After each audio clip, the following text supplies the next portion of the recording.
person. And you talk about the role of the pastor, and you use Nicholas Afanasieff to go back to how the role of the pastor goes back to the beginnings of the church.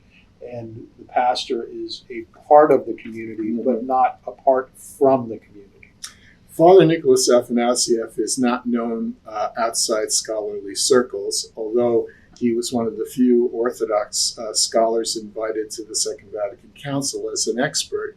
And his own findings and point of view got brought over here to the States through one of his students, Alexander Schmemann, who became the dean of St. Vladimir Seminary and became probably the most known Orthodox liturgical theologian.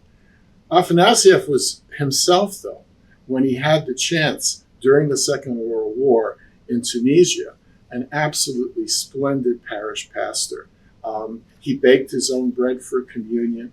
He welcomed everybody into his church when they were short on food, whether they were Muslim, non-believers, Catholics, Protestants. You didn't have to be Orthodox to get tea. Okay. He also has a theory, as expressed in your book, that the pastor is simply the one of the flock that is chosen to preside. Yeah. And that's the way he lived.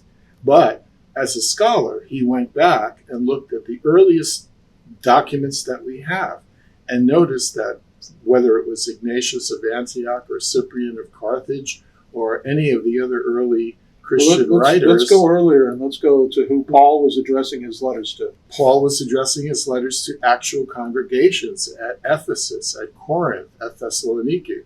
But also the Acts of the Apostles describe in great detail how 7 people were selected out of a congregation in Jerusalem to become the first deacons, the first ones to minister to those who were in need during the week. So it's all there. In fact, Afanasieff loves this phrase, they were all together in the same place at the same time. It's 3 tiny Greek words, but it says all of that.